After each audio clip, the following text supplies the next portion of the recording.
Hello everyone. ತಮಿಳುನಾಡಿನ ರಾಜಕೀಯ ಬೆಳವಣಿಗೆಗಳು ಇಡೀ ದೇಶದ ಗಮನವನ್ನು ಸೆಳೀತಾ ಇದೆ. ಈ ಮಧ್ಯದಲ್ಲಿ ತ್ರಿಷಾನು MLA ಆಗ್ತಾರಾ, ವಿಜಯ್ ಉತ್ತರಾಧಿಕಾರಿ ಆಗ್ತಾರಾ? ಸದ್ಯಕ್ಕೆ ಸೋಷಿಯಲ್ ಮೀಡಿಯಾದಲ್ಲಿ #ವಿಜಯ್ #ತ್ರಿಷಾ ಈ ಎರಡೂ ಹೆಸರುಗಳು ಟ್ರೆಂಡಿಂಗ್ನಲ್ಲಿದೆ. ಮತ್ತು ಬೇರೆ ಬೇರೆ ಆಯಾಮಗಳಲ್ಲೂ ಕೂಡ ರಾಜಕೀಯವಾಗಿಯೂ ಇವರಿಬ್ಬರ ಬಗ್ಗೆ ತುಂಬ ಚರ್ಚೆಗಳು ನಡೀತಾ ಇದೆ. ಒಂದು ಕಡೆ ವಿಜಯ್ ತಮಗೆ ಬೇಕಾದಂಥ ಬಹುಮತಕ್ಕೋಸ್ಕರ ಶಾಸಕರ ಸಂಖ್ಯೆನ ಜಾಸ್ತಿ ಮಾಡಿಸ್ಕೊಳ್ಳೋಕೆ ತುಂಬ ಪ್ರಯತ್ನಗಳನ್ನು ಪಡ್ತಾ ಇದ್ದಾರೆ. ಆ ಸರ್ಕಸ್ ಒಂದು ಭಾಗವಾಗಿ ನಡೀತಾ ಇದೆ. ಇನ್ನೊಂದು ಕಡೆ ಈಗ ವಿಜಯ್ 2 ಕ್ಷೇತ್ರಗಳಲ್ಲಿ ಗೆದ್ದಿದ್ದಾರೆ. ಒಂದು ತಿರುಚಿಪೂರ್ವ, ಮತ್ತೊಂದು ಪೆರಂಬೂರು. ಈಗ ಒಂದು ಕ್ಷೇತ್ರಕ್ಕೆ ರಾಜೀನಾಮೆ ಕೊಡಲೇಬೇಕು. ಅಲ್ಲಂತೂ ಮತ್ತೆ ಎಲೆಕ್ಷನ್ ಆಗೇ ಆಗುತ್ತೆ, ಉಪಚುನಾವಣೆ ಆಗುತ್ತೆ. ಸೊ ಅಲ್ಲಿ ತಮ್ಮ ಪಕ್ಷದ ಅಭ್ಯರ್ಥಿಯಾಗಿ, TVK ಪಕ್ಷದ ಅಭ್ಯರ್ಥಿಯಾಗಿ ಯಾರು ನಿಲ್ಲಿಸ್ತಾರೆ? ಸಾಕಷ್ಟು ಹೆಸರುಗಳಂತೂ ಮುನ್ನೆಲೆಗೆ ಬಂದಿದೆ. ಇದರಲ್ಲಿ ವಿಜಯ್ ತಂದೆ ಹೆಸರು, ಚಂದ್ರಶೇಖರ್ ಅವ್ರ ಹೆಸರು ಕೂಡ ಮುನ್ನೆಲೆಯಲ್ಲಿ ಇದೆ, ಇಲ್ಲ ಅಂತಲ್ಲ.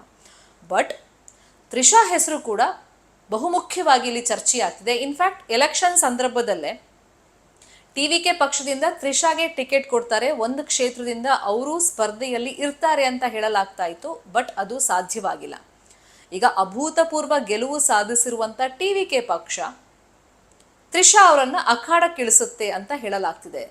ಅಂದರೆ ಎಷ್ಟು ಮಟ್ಟಿಗೆ ಚರ್ಚೆ ಆಗ್ತಿದೆ ಅಂದರೆ, ಅಭಿಮಾನಿಗಳಲ್ಲಿ ಅಥವಾ ಸೋಷಿಯಲ್ ಮೀಡಿಯಾದಲ್ಲಿ ನೆಟ್ಟಿಗರು ಚರ್ಚೆ ಮಾಡ್ತಿರೋದು DCM ಮಾಡಿಬಿಡ್ತಾರೆ ತ್ರಿಷಾ ಅವರನ್ನು ಒಂದು ಕ್ಷೇತ್ರದಿಂದ ಗೆಲ್ಲಿಸ್ಕೊಂಡು ಬಂದು ಅಂತ. ಅದ್ರ ಜೊತೆಯಲ್ಲಿ ಈ ಹಿಂದೆ ದ್ರಾವಿಡ ನೆಲವನ್ನು ಆಳಿದಂಥ ಐರನ್ ಲೇಡಿ, ಅಲ್ಲಿನ ಅಮ್ಮ ಅಂತಲೇ ಫೇಮಸ್ ಆಗಿದ್ದಂಥ ಜಯಲಲಿತಾ ಅವ್ರಿಗೂ, ಈಗ ಮಾಮಿ ಅಂತ ಕರೆಸ್ಕೊಳ್ತಿರುವಂಥ ತ್ರಿಷಾ ಅವ್ರಿಗೂ ಕೆಲವೊಂದು ಸಾಮ್ಯತೆಗಳ ಡಿಕೋಡ್ಗಳನ್ನು ಸೋಷಿಯಲ್ ಮೀಡಿಯಾದಲ್ಲಿ ಮಾಡ್ತಾ ಇದ್ದಾರೆ. ಆ ಸಾಮ್ಯತೆಗಳು ಇರೋದ್ರಿಂದಲೇ ತ್ರಿಷಾ ಕೂಡ ಪಾಲಿಟಿಕ್ಸಿಗೆ ಬರ್ತಾರೆ, ಒಂದಿನ ಖಂಡಿತ CM ಆಗ್ತಾರೆ, ತಮಿಳುನಾಡು ರಾಜ್ಯವನ್ನು ಆಳ್ತಾರೆ ಅಂಥೇಳಿ ನೆಟ್ಟಿಗರು ಒಂದು ಪ್ರಿಡಿಕ್ಷನ್ ಅನ್ನು ಮಾಡ್ತಾ ಇದ್ದಾರೆ. ಅದಕ್ಕೆ ಕಾರಣ ಆಗಿದ್ದು ತ್ರಿಷಾಗೂ ಪಾಲಿಟಿಕ್ಸಲ್ಲಿ ಇಂಟ್ರೆಸ್ಟ್ ಇದೆ ಅಂತ ಆಕೆ ಈ ಹಿಂದೆ 10 ವರ್ಷದ ಹಿಂದೆ ಹೇಳ್ಕೊಂಡಿದ್ದಂಥ ಒಂದು ಸಂದರ್ಶನ, ನಾನು CM ಆಗಬೇಕು ಅಂತ ಆಸೆ ಇದೆ, ನಿಜವಾಗ್ಲೂ ಹೇಳ್ತಾ ಇದ್ದೀನಿ, ತಮಾಷೆ ಅಲ್ಲ ಅಂತ ಹೇಳಿರುವಂಥ ಒಂದು ಮಾತು.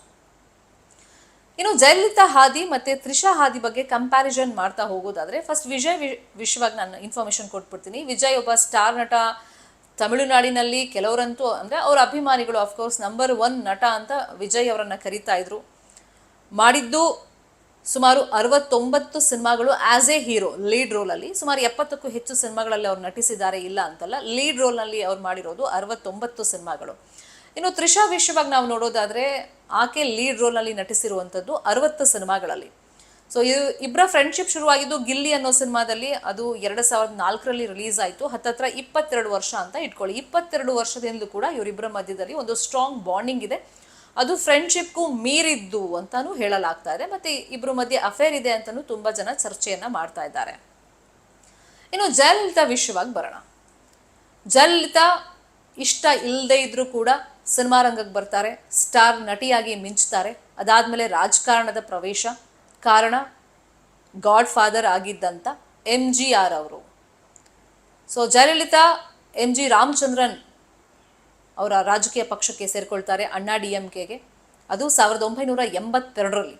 ಸಿನಿಮಾ ಜೊತೆಯಲ್ಲೇ ಅವರ ರಾಜಕೀಯ ಪಯಣನೂ ಶುರುವಾಗುತ್ತೆ ಬಿಕಾಸ್ ಆಫ್ MGR. ಸೊ 1982ರಲ್ಲಿ ಪಕ್ಷ ಸೇರ್ತಾರೆ, ವಿವಿಧ ಹುದ್ದೆಗಳನ್ನು ಅಲಂಕರಿಸ್ತಾರೆ. ಅದಾದಮೇಲೆ 1991ರಲ್ಲಿ ತಮಿಳುನಾಡಿನ CM ಆಗ್ತಾರೆ ಜಯಲಲಿತಾ.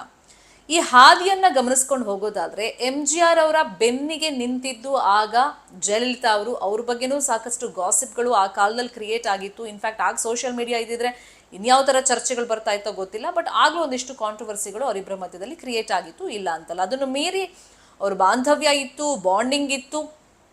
ಏನೇ ಏಳು ಬೀಳುಗಳಾದರೂ ಕೂಡ ತುಂಬ ಸ್ಟ್ರಾಂಗ್ ಆಗಿ MGR ಪರವಾಗಿ ನಿಂತಿದ್ದು ಜಯಲಲಿತಾ ಅವರು, ಅದರಲ್ಲಿ ನೋ ಡೌಟ್. ಹಾಗಾಗಿನೇ ಅವರು ಉತ್ತರಾಧಿಕಾರಿಯಾಗಿ ಬೆಳೀತಾ ಹೋಗ್ತಾರೆ.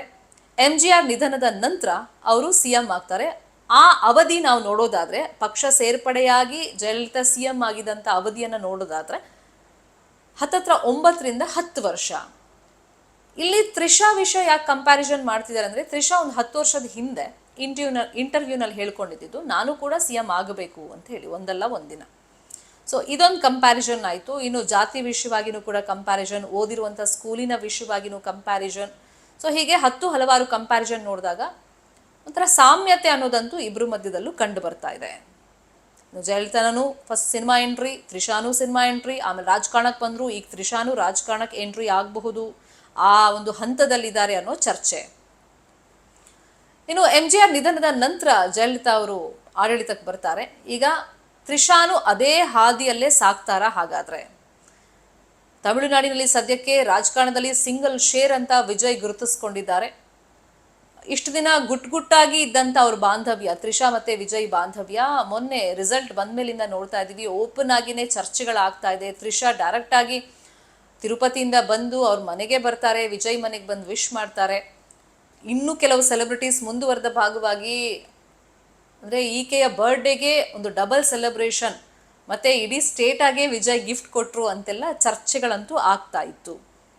ಸೊ ಈಗ ಮತ್ತೊಂದು ಪ್ರಮುಖ ಅಂಶವನ್ನು ನಾವಿಲ್ಲಿ ಗಮನಿಸಬೇಕು. ಯಾಕಂದ್ರೆ ಮಹಿಳೆಯರ ಬಲದಿಂದಲೂ ಕೂಡ ವಿಜಯ್ ಗೆದ್ದಿದ್ದಾರೆ. ಹಾಗಾಗಿ ತಮ್ಮ ಜೊತೆಯಲ್ಲಿ ಮಹಿಳಾ ಬಲ ಇರಬೇಕು ಅನ್ನೋ ಕಾರಣಕ್ಕೆ, ಮತ್ತೆ ತ್ರಿಷಾ ಮತ್ತೆ ವಿಜಯ್ ಬಾಂಧವ್ಯ ಗಟ್ಟಿಯಾಗೇ ಇದೆ, ಇಲ್ಲ ಅಂತಲ್ಲ, ಬಟ್ ಗುಟ್ಟಾಗಿ ಇವರ ಒಂದು ಸಂಬಂಧ ಇದೆ ಅಂತೆಲ್ಲ ಚರ್ಚೆಗಳು ಆಗ್ತಿರೋದ್ರಿಂದ ತಾನು ತ್ರಿಷಾಳನ್ನ ಯಾವುದೇ ಕಾರಣಕ್ಕೂ ಕೈ ಬಿಡಲ್ಲ ಅನ್ನೋ ಮೆಸೇಜ್ ಕೊಡೋದ್ರ ಜೊತೆಯಲ್ಲಿ ಒಂದು ಮಹಿಳೆಯರ ಒಂದು ಬಲಾನು ಕೂಡ ಜಾಸ್ತಿ ಮಾಡುವಂತ ನಿಟ್ಟಿನಲ್ಲಿ ಈಗ ತ್ರಿಷಾಗೂ ಅವಕಾಶವನ್ನ ವಿಜಯ್ ಮಾಡಿಕೊಡಬಹುದು ಅಂತಲೂ ಚರ್ಚೆಗಳಾಗ್ತಾ ಇದೆ. ಎನಿವೇಸ್, ಸದ್ಯಕ್ಕೆ ಸರ್ಕಾರ ರಚನೆಯ ಸರ್ಕಸನ್ನ ವಿಜಯ್ ಮಾಡ್ತಾ ಇದ್ದಾರೆ. ಈ ಮಧ್ಯದಲ್ಲಿ 2 ಕ್ಷೇತ್ರಗಳಲ್ಲಿ ಯಾವ ಕ್ಷೇತ್ರಕ್ಕೆ ಅವರು ರಾಜೀನಾಮೆಯನ್ನ ಕೊಡ್ತಾರೆ, ತಿರುಚಿ ಪೂರ್ವ ಕೊಡ್ತಾರಾ, ಪೆರಂಬೂರಿಗೆ ಕೊಡ್ತಾರಾ, ಅಲ್ಲಿ ಯಾರಿಗೆ TVK ಪಕ್ಷದಿಂದ ಟಿಕೆಟ್ ಅನ್ನು ಅನೌನ್ಸ್ ಮಾಡ್ತಾರೆ ಅನ್ನೋದು ಇನ್ನೊಂದು ಸ್ವಲ್ಪ ದಿನದಲ್ಲಂತೂ ಗೊತ್ತಾಗುತ್ತೆ. ಸೊ ತ್ರಿಷಾ ರಾಜಕೀಯ ಎಂಟ್ರಿಗೆ ವೇದಿಕೆ ಅಂತೂ ಸಿದ್ಧವಾಗ್ತಿದೆ ಅನ್ನೋ ಚರ್ಚೆಗಳು ನಡೀತಾ ಇದೆ. ಸೊ ಇದಕ್ಕೆ ನಿಮ್ಮ ಒಪಿನಿಯನ್ ಏನು, ಕಮೆಂಟ್ ಮುಖೇನ ತಿಳಿಸಿ. ನ್ಯೂಸ್ 18 ಕನ್ನಡ ನಾವು ಎಲ್ಲ ಡಿಜಿಟಲ್ ಮೀಡಿಯಾ ಪ್ಲಾಟ್ಫಾರ್ಮ್ನಲ್ಲೂ ಲಭ್ಯವಿದ್ದೀವಿ.